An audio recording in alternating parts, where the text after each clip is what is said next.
اعوذ باللہ من الشیطان الرجیم، بسم اللہ الرحمن الرحیم۔ انتظار ہو رہا تھا کہ ڈاکٹر طاہر القادری صاحب تحریک معراج القرآن کے اور پاکستان عوامی تحریک کے سربراہ اعلان کریں گے انقلاب مارچ کی تاریخ کا، اور لوگوں میں اشتیاق تب بہت بڑھ گیا جب چودھری شجاعت صاحب، پرویز الہی صاحب ان سے ملاقات کر کے نکلے، اور باہر ان سے جو بھی سوال کیا گیا، ان سے پوچھا گیا کہ کب اناؤنس کریں گے، انہوں نے کہا کل۔ ان سے پوچھا گیا کہ اندر کیا بات ہوئی، انہوں نے کہا کل بتائیں گے۔ انہوں نے کہا یہ مسئلہ ہے کیسے حل ہوگا، انہوں نے کل حل ہوگا۔ سارے مسائل، سارے سوالات کا جواب ملے گا کل۔ لیکن جب کل آئی تو قوم کچھ مزید ابہام اور پریشانی کا شکار ہو گئی، کیونکہ اور سوالات نے جنم لے لیا، کیونکہ ڈاکٹر طاہر القادری صاحب نے یہ کہا کہ 10 تاریخ کو وہ یوم شہداء منائیں گے، یعنی جو لوگ ماڈل ٹاؤن میں جو واقعہ پیش آیا تھا، جو شہید ہوئے تھے، ان کے لیے وہاں پہ فاتحہ قرآن خوانی ہوگی۔ لیکن انقلاب کب آئے گا، کیسے آئے گا، کب اسلام آباد کی طرف جائیں گے، وہ تاریخ کا اعلان نہیں ہوا۔ کیا اختلافات پیدا ہو گئے عمران خان سے، وہ جا رہے ہیں 14 تاریخ کو۔ کیا حکومت کے لیے بہت بڑی کامیابی ہے کہ عمران خان اور ڈاکٹر طاہر القادری اکٹھے نہیں ہو سکے؟ اور یہ کیا بات ڈاکٹر صاحب نے کی کہ پولیس والوں کو، جو کہ حکومت بھی کہہ رہی ہے، پولیس والے ان کے گھروں پہ جائیں اور جا کے ان کو اٹھا کے لے آئیں۔ ایک وزیر نے کہا کہ جی شاید ان کے خاندان والوں کی کو بات کر دی ہے۔ پھر یہ کہ ایک اور وزیر حکومت کے جو ہیں، انہوں نے کہا کہ 18 کروڑ عوام کو کتا کہہ دیا ہے، جانور کہہ دیا ہے، اور بہت سارے سوالات۔ اور پھر یہ بھی کہ شہباز شریف صاحب کی ٹیلی فون ریکارڈنگز تو حساس اداروں کے پاس ہوتی ہیں، سرکاری اداروں کے پاس ہوتی ہیں، وہ ڈاکٹر صاحب نے کہا کہ میرے پاس موجود ہیں ماڈل ٹاؤن ٹریجڈی کے حوالے سے، وہ ان کے پاس کیسے پہنچی ہیں حساس اداروں کی ریکارڈنگز، اور بہت سے سوالات ہیں۔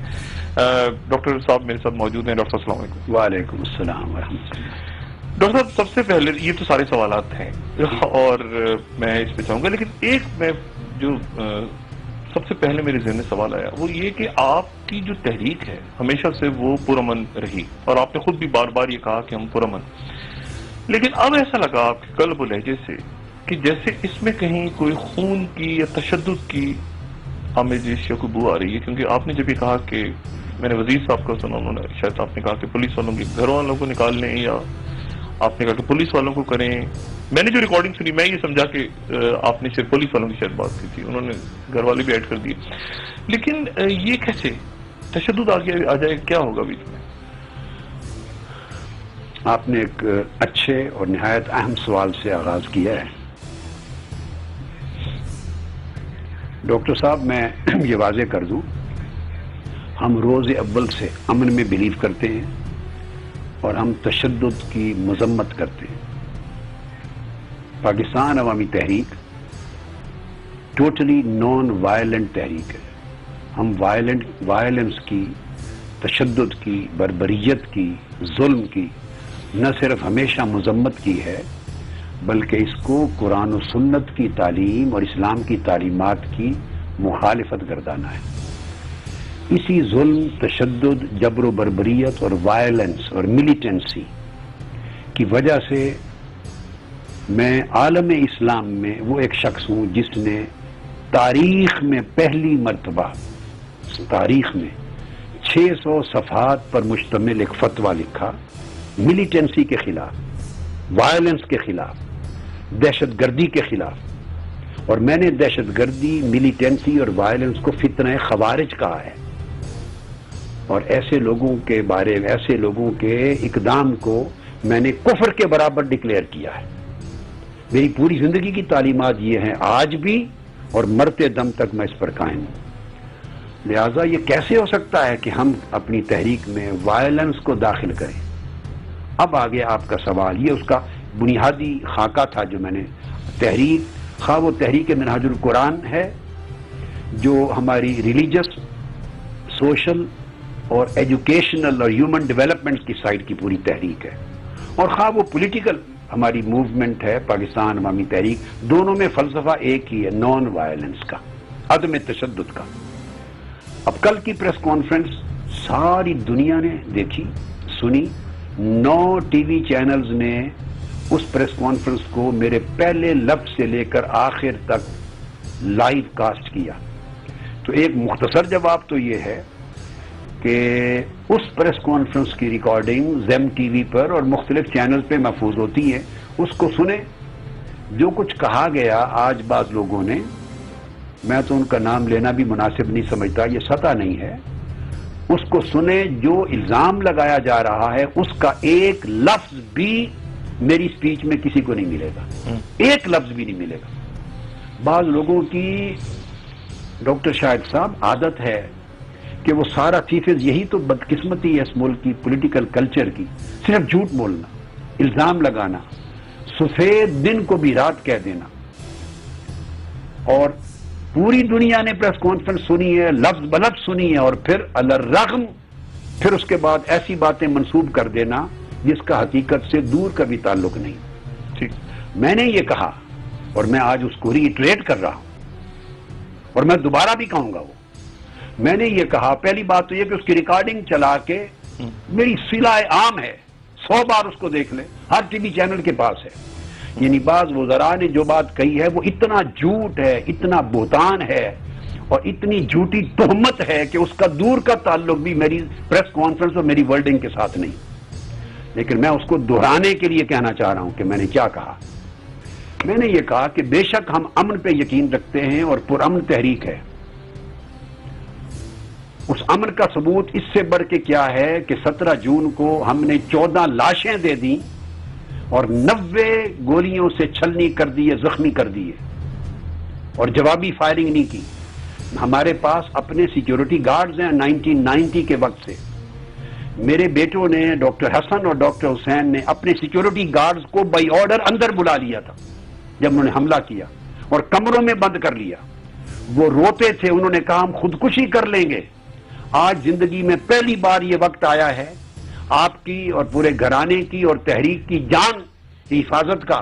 ہم نے نمک کھایا ہے عمر بھر, تو اب ہمیں آپ نے بلا کے عورتوں کی طرح کمرے میں بند کر لیا. ہم مر جائیں گے, شہید ہو جائیں گے, مگر لڑنے دو.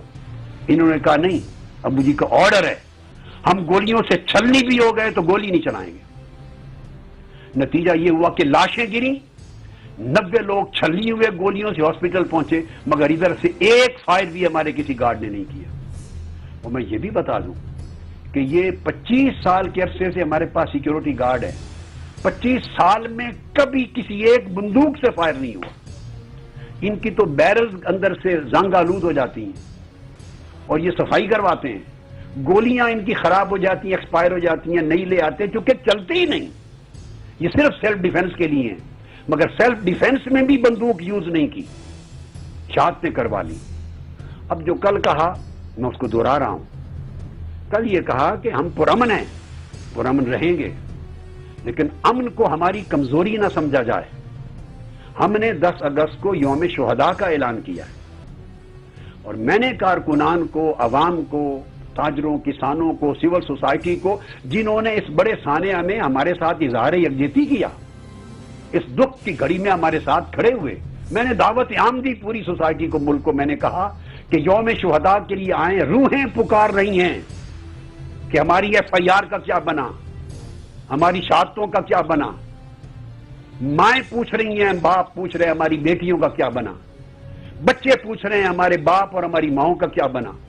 والدین پوچھتے ہیں جوان بیٹوں کا کیا بنا. 2.25 مہینے ہو گئے ہیں, ظلم اور ستم بالائے ستم, FIR تک نہیں کٹی. ہم تشدد کرنے والے ہوتے تو تھانے کا, میرے لیے کیا 5000 آدمی کو کہتا, وہ تھانے کا گھیراؤ کر کے ان کو سبق سکھا دیتے. میں نے کل بھی کہا کہ لاشیں وزیر اعلیٰ ہاؤس کے سامنے رکھ کر ان کی حکومت کا تختہ ختم ہونے تک, الٹنے تک واپس نہ لاتے.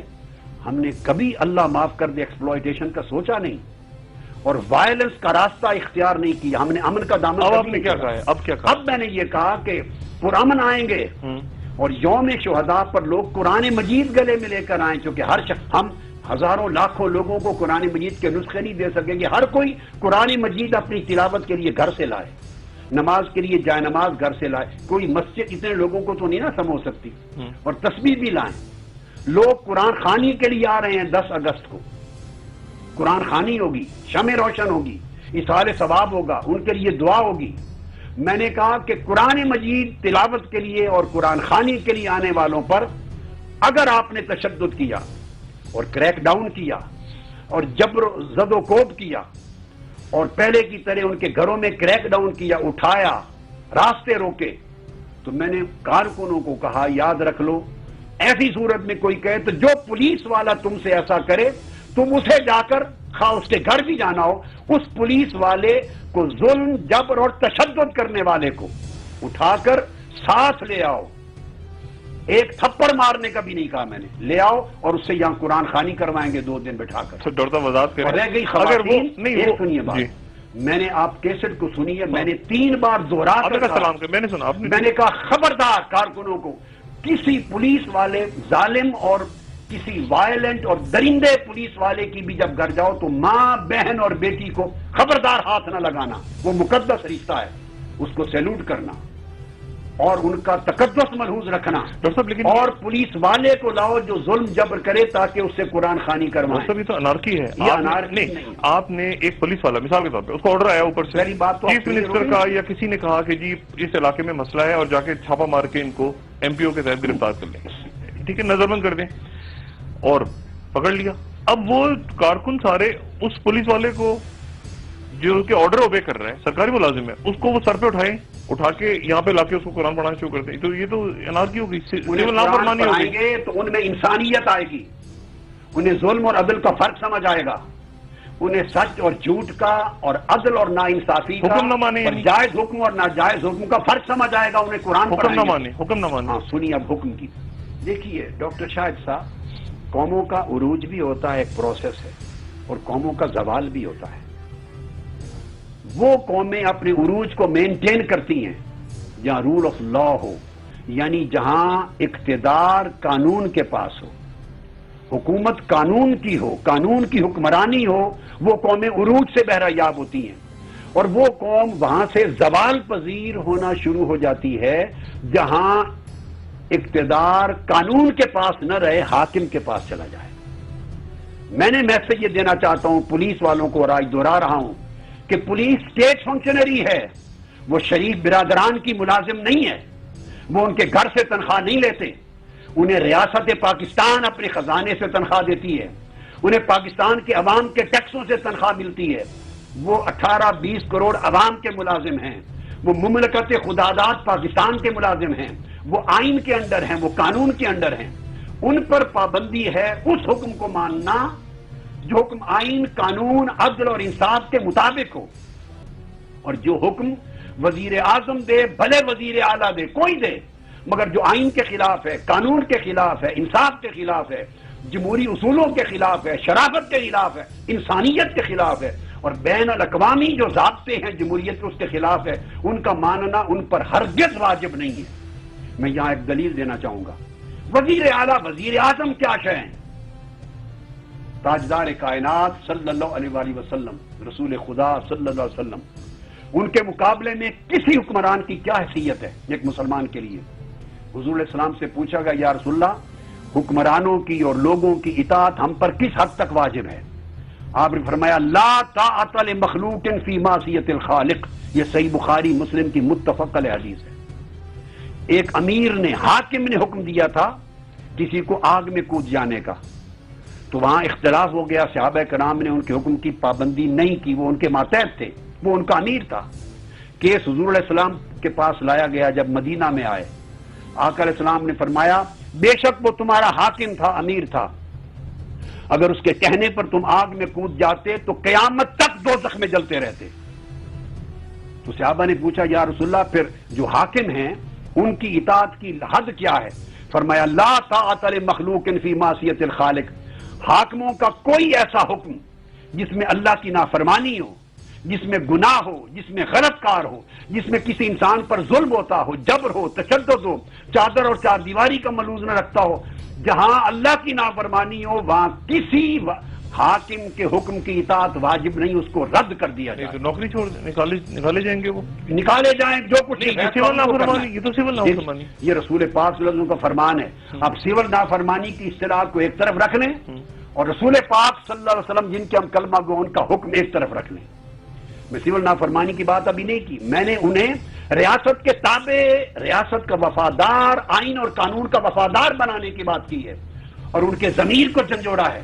دیکھیے نا یہاں 17 جون کو جو انہوں نے جو کچھ کیا شہباز شریف صاحب کے حکم پر، وزیر اعلیٰ کے حکم پر، اس سے ان کے ضمیر ان کو ملامت کرتے ہوں گے، ان کی ماں بہن، والدین، بیوی، بچے بھی لعنت بھیجتے ہوں گے کہ تم ایسے وزیر اعلیٰ اور ایسے حکام بالا کا حکم مانتے ہو جہاں تم نے انسانیت کی تذلیل کر دی، جہاں معصوم نہتے عورتوں، بچوں اور بیٹیوں کی، عورتوں کی تم نے لاشیں گرا دی سیدھی گولیاں مار کر، اور 90 انسان تم نے گولیوں سے چلنی کر دیے۔ کیا اس کو حکم کہتے ہیں؟ کیا وزیر اعلیٰ ہو یا وزیر اعظم ہو یا وزیر قانون ہو یا زید یا بکر، ان کو یہ اتھارٹی کس نے دی ہے کہ وہ انسانوں کی جانیں لے لیں یا کسی پر جبر و تشدد کریں؟ جب وہ شخص قانون توڑ نہیں رہا، کسی پر ہاتھ نہیں اٹھا رہا، تو میرا مطلب یہ تھا کہ آنے والے کارکن اگر پرامن آ رہے ہیں، جمہوری حق استعمال کر رہے ہیں اور قرآن خوانی کے لیے یوم شہداء پہ آ رہے ہیں، یہ کس نے حق دیا ہے پولیس کو یا کسی کو، اور کس حکم دینے والے کو حکم کا حق کس نے دیا ہے کہ وہ ان پر جبر کریں، ڈنڈے برسائیں، لاٹھیاں برسائیں اور گھر میں سوئے ہوئے پر کریک ڈاؤن کر کے اٹھا لیں؟ یہ سیلف ڈیفینس ہر ایک کا رائٹ ہے، ان کا یہ قرآن مجید کا اصول ہے، جیسا کرو ویسا برو۔ قصاص کیا ہے؟ قصاص یہی تو آنکھ کے بدلے آنکھ۔ تو جس نے آپ کی آنکھ نکالی، جب جواب میں آپ اس کی آنکھ نکالیں گے تو آپ کا آنکھ نکالنا ظلم نہیں ہوگا، سول نافرمانی نہیں ہوگی، آپ قصاص لے رہے ہیں۔ ظالم وہ ہوگا جس نے آپ کی آنکھ نکالی تھی، کان کے بدلے کان، جس نے آپ کا کان کاٹا، جس نے انیشیٹ کیا، ابتدا کی، وہ ظالم ہے، وہ دوزخ میں جائے گا یا سزا پائے گا۔ آپ نے اس کے بدلے میں جب کیا، جان کے بدلے جان، یہی تو قانون ہے، عدالت فیصلہ کرتی ہے۔ ایک وقفے کے بعد آپ سے یہ پوچھوں گا، ایک تو یہ کہ تاریخ ٹھیک ہے، وہ یوم شہداء آ کے درمیان میں، دوسرا یہ کہ یہ تو آپ نے بات کی نا کہ پرامن طور پہ آپ کے کارکن آ رہے ہیں، پھر گولیاں چل گئیں اور پھر اور شہادتیں ہو گئیں، پھر میں ایک وقفے کے بعد ڈاکٹر صاحب میں تفصیل بات کر، گولیاں چل گئیں، شہادتیں پھر ہو گئیں، دیکھیں نا ریاست ہے، ریاست کہتی ہے کہ ہم ٹھیک ہے کریک ڈاؤن کر رہے ہیں اور ہم کریں گے، تو پھر اس صورت میں کیا ہوگا؟ ایک بات، اور دوسری بات یہ، باقی سوالات بھی بہت سارے ہیں، اور یہ بھی سب سے بڑا ابہام یہ کہ تاریخ کا اعلان نہیں ہوا۔ تو ایک وقفے کے بعد دوبارہ حاضر ہوتے ہیں۔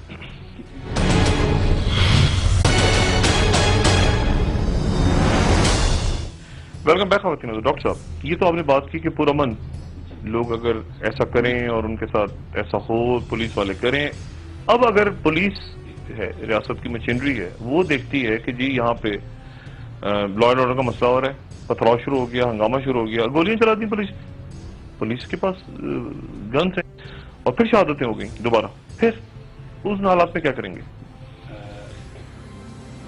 ڈاکٹر صاحب اجازت دیں کہ آپ کے اس سوال کے جواب سے قبل میں جسٹ 1 منٹ میں آپ کے پچھلے سوال کے تسلسل میں 2 باریک نقطے اور عرض کر دوں۔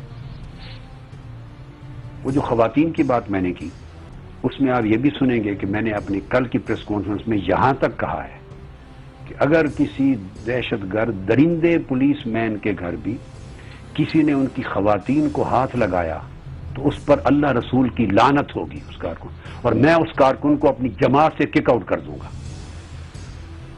تقدسات اور احترامات کو کبھی نہ روندو، اور اس کی وجہ یہ ہے کہ میدان جنگ میں، دارالحرب میں بھی جب کفار سے جنگ ہو، اس کیفیت میں بھی خواتین کو اور بچیوں کو مارنے سے رسول پاک صلی اللہ علیہ وسلم نے منع کیا، حرام ڈکلیئر کیا۔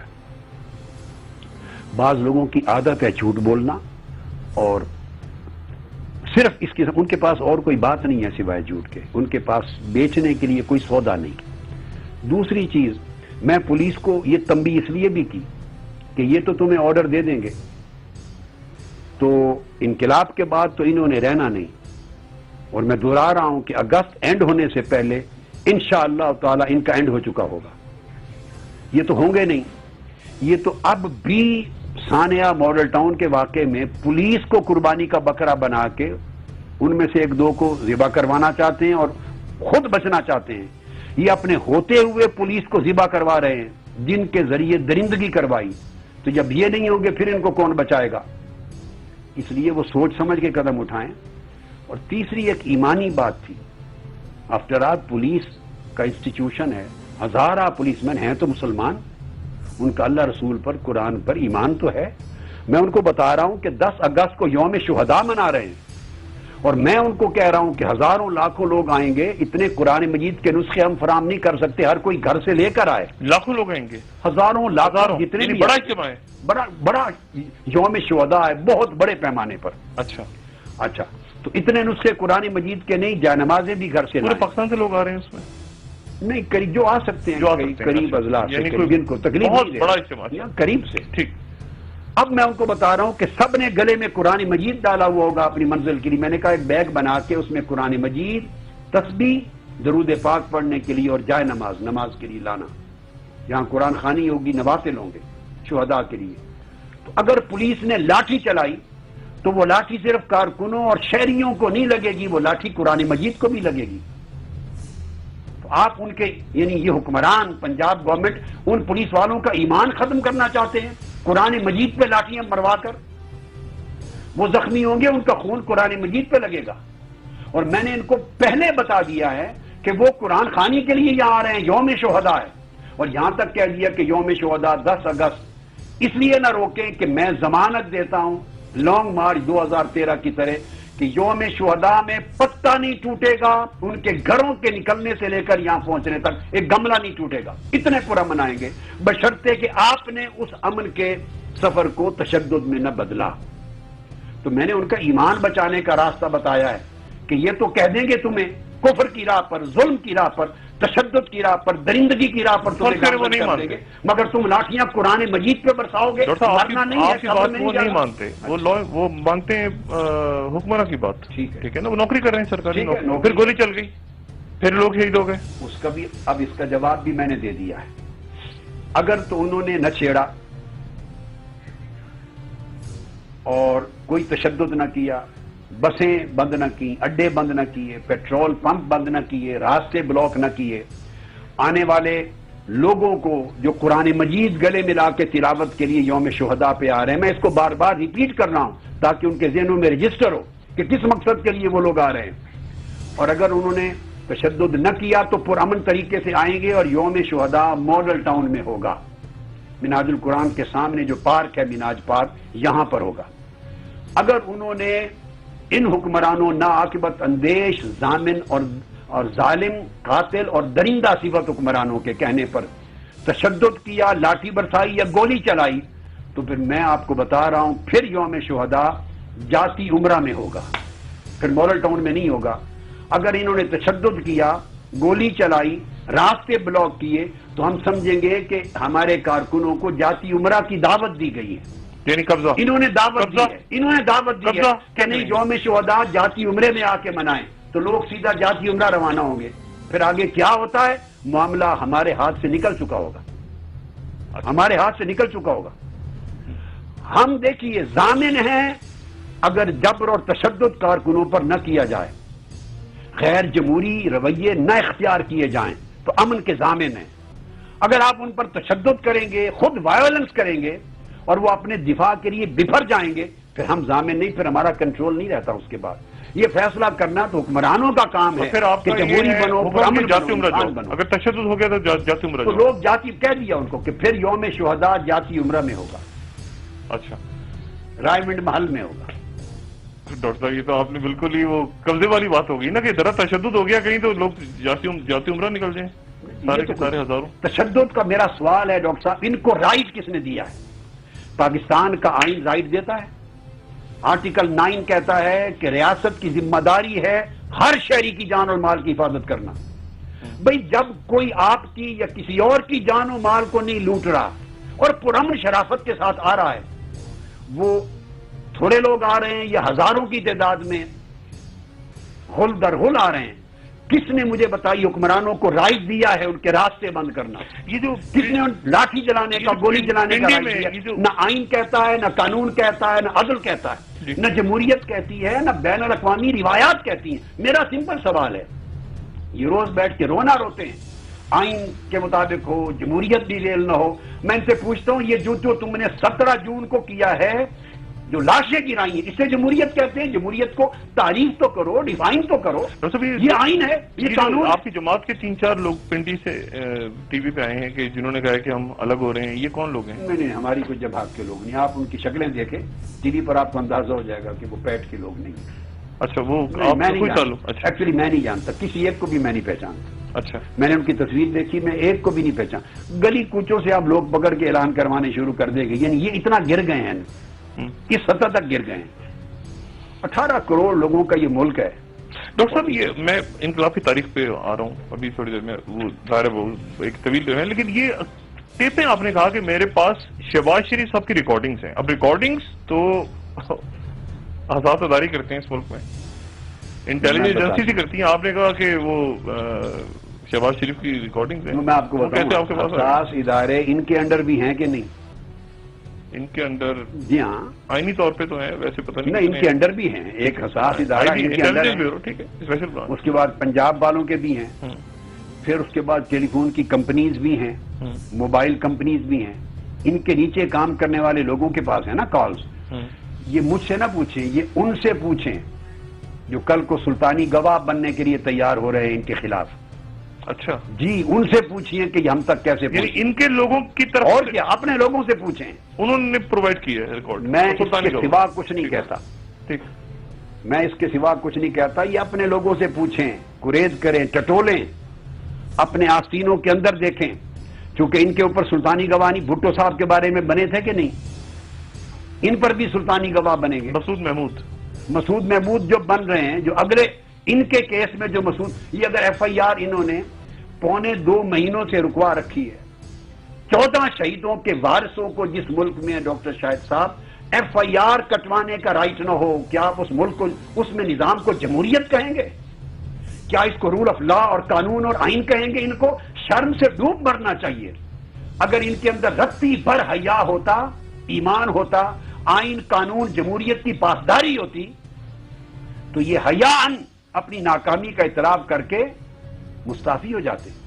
اور جنہوں نے درندگی کی ہے ان کو برطرف کر کے قانون کے سپرد کرتے، جیل میں جاتے. وہی سلوک ہوتا جو عام شہری کے ساتھ ہوتا ہے. ان کے ظلم کا عالم تو یہ ہے، ان کو شرم آنی چاہیے. یہ کہتے ہیں جمہوریت ہے کہ 2.25 مہینے ہونے کو ہیں مقتولوں کے، شہیدوں کے وارثوں کو ایف آئی آر کٹوانے کا رائٹ نہیں دیا جا رہا. اور ایس ایچ او سے لے کے آئی جی تک سارے سلطانی گواہ بن رہے ہیں لوگ، بنے گے. تو وہ ان کے اپنے گھروں سے تلاش کریں، معلوم کریں. میں نے تو اتنا اندیا اشارہ دے دیا ہے کہ ان کے کیس میں سلطانی گواہ تیار ہو چکے ہیں. آج بتا رہا ہوں میں، ہو چکے ہیں، بنیں گے. ان کو ٹٹولیں، جائزہ لیں، اپنی صفوں میں جائزہ لیں، گھروں میں جائزہ لیں. جنہوں نے گواہیاں دینی ہیں وہ ٹیپیں نہیں پہنچا سکتے. تو اس کا مطلب نہیں، تو ان شواہد کے مطابق فیصلہ شہباز شریف صاحب کا ہے؟ ایبسلیوٹلی شہباز شریف صاحب کا فیصلہ ہے. اس میں نواز شریف صاحب کے بغیر وہ فیصلہ نہیں ہو سکتا. نواز شریف برادران دونوں کا فیصلہ ہے. مگر وہ نواز شریف صاحب تو اس لیے ثابت ہو جاتے ہیں نا کہ جب شہباز شریف صاحب کا ڈیسیژن ہوا تو آٹومیٹکلی ان کے مشورے کے بغیر نہیں ہوتا. انہوں نے کہا کہ گولیاں چلاؤ. تیسری شہباز، سنیے میں ایک بات پوچھتا ہوں، یہ نواز بڑی سمپل بات ہے. شہباز شریف صاحب کی 16 تاریخ کو میٹنگ بلائی گئی، رانا ثناء اللہ صاحب نے میٹنگ بلائی. اس میں چیف سیکرٹری بھی حاضر ہیں. مجھے بتائیے کہ ایک منسٹر چیف سیکرٹری کو طلب کر سکتا ہے جو اس کے انڈر بھی نہیں، وہ صرف چیف منسٹر کے انڈر ہوتا ہے. اس میں ہوم سیکرٹری بھی ہے. ہوم سیکرٹری یہ وزارت یہ ہے، یہ بھی وزیر اعلیٰ کے پاس ہے ہوم منسٹری. وہ رانا ثناء اللہ صاحب وزیر قانون کے انڈر نہیں آتی. یہ دو وہ بھی حاضر ہیں. اس میں ایف آئی اے کا پنجاب کا ہیڈ بھی حاضر ہے.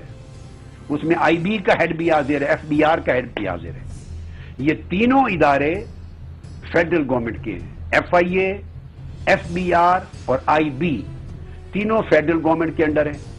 ایف بی آر کے سربراہ، یہ ہیڈ اس ادارے کے، یہ وزارت خزانہ میں اسحاق ڈار صاحب اس کے ہیڈ بنتے ہیں، وزیر خزانہ ایف بی آر کے. ایف آئی اے چودھری نثار صاحب کے انڈر وزارت داخلہ کے انڈر آتا ہے.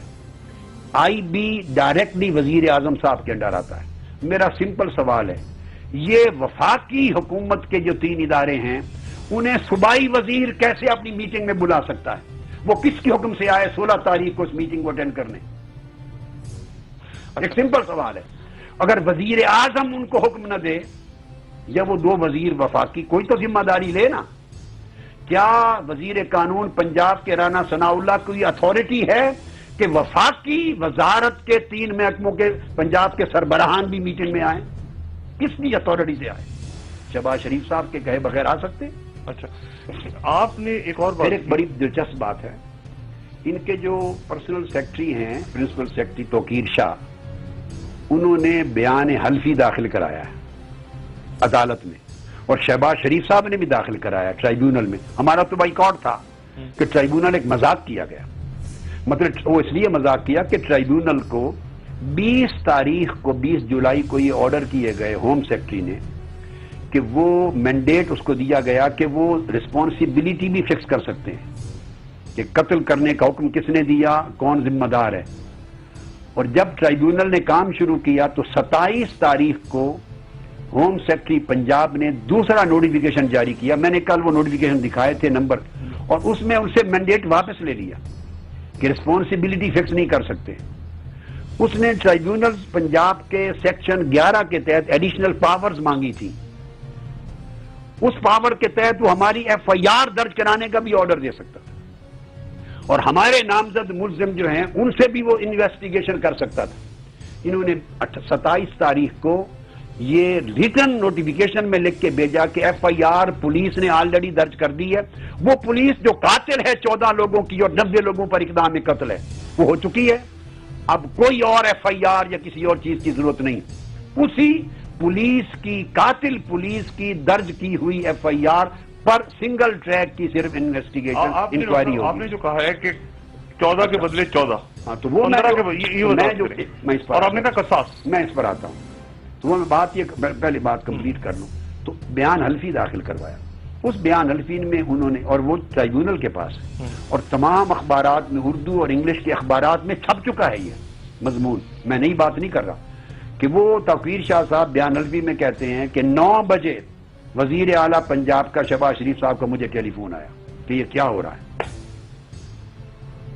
پھر وہ متعلق رہے، ان کے ساتھ کانٹیکٹ میں رہے. پھر وہ چیف جسٹس کی حلف برداری پہ چلے گئے، حلف وفاداری پر، حلف برداری کی تقریب سے پھر واپس آ گئے. 11 بجے دوبارہ ان کا ٹیلی فون آیا. یہ بڑی سگنیفیکنٹ بات ہے. وہ بیان حلفی میں کہتے ہیں کہ 11 بجے چیف منسٹر پنجاب شہباز شریف صاحب کا دوبارہ فون آیا. اب میرا سوال یہ ہے، لاشیں نہ 9 بجے تک گری تھیں، آپریشن رات کو 12 بجے شروع ہوا تھا، 9 گھنٹے تک لاشیں نہیں گری تھی. ان کا دوسرا ٹیلی فون 11 بجے آیا. اس کی ریکارڈنگ ہے میری بات 11 نہیں، انہوں نے تو بیان حلفی میں خود لکھ کے دے دیا ہے. ٹھیک ہے، ان کے پرنسپل سیکرٹری توقیر شاہ نے، اخبارات میں چھپ چکا ہے. وہ کہتے ہیں 11 بجے دوبارہ ٹیلی فون کیا انہوں نے، آرڈر کوئی پاس کیے. اتنا ہی بیان میں لکھا ہے. 11 بجے تک بھی ایک لاش نہیں گری تھی. 9 بجے کے آرڈر میں انہوں نے اسپیسیفک شوٹر بلوا لیے تھے، ایلیٹ فورس کے کمانڈوز جو شوٹنگ میں ماہر ہیں وہ بلوا لیے تھے. جب 11 بجے تو چیف منسٹر پنجاب نے جو فون کیا اس کا مضمون جو میں سمجھتا ہوں اور قوم کو بھی سمجھنا چاہیے، کہنے کا مطلب یہ تھا کہ شوٹر بھی آ گئے، ایلیٹ فورس بھی آ گئے. بے وقوف کے بچوں، رات 12 بجے سے لے کے 11 گھنٹے گزر چکے ہیں، کر کیا رہے ہو؟ اڑا دو ان کو. 11 بجے کے دوسرے ٹیلی فون کے بعد اس کا اعتراف تو توقیر شاہ صاحب نے کر لیا نا کہ 11 بجے دوبارہ آرڈر آیا. تو 11 کے بعد 11:30 بجے سیدھی گولیاں چلی اور 14 لاشیں گری اور 90 زخمی ہوئے. اب جس شخص کو اللہ نے ایک رتی سی بھی عقل، دانش اور کامن سینس دی ہے، اس کے سوچنے کی چیز ہے. وہ کہتے ہیں کہ وہ یہ آرڈر دے دیا، انہوں نے لکھا کہ انہوں نے آرڈر دیا تھا کہ پولیس واپس آ جائے. مجھے بتائیے پنجاب پولیس کی یہ جرت ہے؟ شہباز شریف صاحب آرڈر دے رہے ہو 9 بجے کے واپس آ جائے اور وہ کھڑی ہو کے گولیاں چلائے. اس پنجاب پولیس کی یہ جرت ہے کسی افسر کی کہ وہ 11 بجے پھر کہیں کہ واپس آ جاؤ اور وہ پھر گولی چلا کے ان حکموں کے بعد لاشیں گرا دیں اور 90 زخمی کر دیں. ایک پاگل بھی اس بات کو نہیں سوچ سکتا. یہ ان کا آرڈر جب تک نہیں گیا تھا اس وقت تک لاشیں نہیں گری تھیں. یہ جو ڈائریکٹ گولی چلی، لاشیں گری، 90 لوگ زخمی ہوئے، یہ ان کے سیکنڈ آرڈر اور غصہ کرنے کے بعد ہوا. یہ تو کرائم بھی بتا دیتے ہیں. ڈاکٹر صاحب قصاص آپ کہہ رہے ہیں 14 کے، یہ کیا 14 کے بدلے 14، 14 کے بدلے 14 اور 15 کے بدلے 15. 15 تو ایک اور واقعہ ہو گیا ایڈ کریے. یہاں کا واقعہ 14 شہیدوں کا ہے. بڑا سمپل. میں نے کہا تھا، یہ بھی میری پریس کانفرنس میں موجود ہے، آپ نے چونکہ سوال کر دیا تو میں اس کو بھی ایڈریس کر رہا ہوں، مگر یہ بات بھی میں نے کل کی. میں نے کہا ہم مقدمے کا فیصلہ 4 اصولوں پر چاہتے ہیں. یہ میری پریس کانفرنس کا آخری حصہ تھا جس پر میں نے اینڈ کی. پولیس والی بات تو پریس کانفرنس کے آدھے حصے میں گزر چکی تھی. ٹھیک، آدھے حصے میں. اس کے آدھا گھنٹہ بعد جہاں اینڈ کیا، پورے گھنٹے کی پریس کانفرنس پہ اینڈ پر، اس میں یہ کہا، میں نے کہا ہمارا مقدمہ لاہور کا فیصلہ ہم چاہتے ہیں 4 چیزوں پر ہوں: قرآن، آئین، قانون اور انصاف. اور میں نے کہا کہ قرآن، آئین، قانون اور انصاف، اس کا فیصلہ یہ ہے کہ آنکھ کے بدلے آنکھ، کان کے بدلے کان، جان کے بدلے جان. لہذا 14 شہید ہوئے ہیں تو 14 کے بدلے 14 یہ قصاص ہے. کون 14؟ وہ 14 لوگ جن کے نام FIR کی درخواست میں ہم نے آلریڈی درج کروا دی. کون سے ہیں وہ؟ نواز شریف صاحب ہیں، شہباز شریف ہیں، غالباً حمزہ شہباز ہیں، رانا ثناء اللہ ہیں، اور پھر IG ہیں، ان کے DIGs ہیں، کر کے ان کا قصاص SHO یعنی جان کے بدلے ان کی جان. یہ قانون سے مانگ رہے ہیں، یہ پاکستان کی عدالتوں سے مانگ رہے ہیں. نواز شریف کی جان اور شہباز شریف کی جان.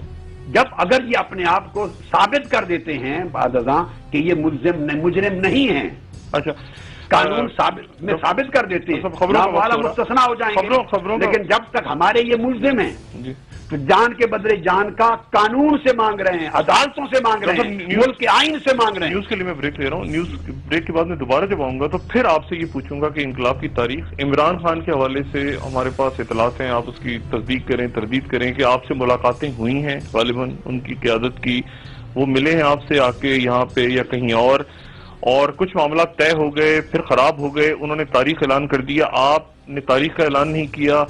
اب وہ تو جا رہے ہیں 14 کو، آپ کہہ رہے ہیں اگست کے آخر تک ہوگا. تو یہ تو یعنی لڑائی ہوگی آپس میں آپ دونوں کی. کیا ہوا ہے، کیا قصہ ہوا؟ حکومت تو خوش ہے بڑی اس بات پہ، اور ظاہر ان کو ہونا بھی چاہیے کہ آپ دونوں الگ الگ ہو گئے. تو یہ کیا ماجرا ہوا ہے اچانک؟ خواتین حضرات سے وقفے کے بعد دوبارہ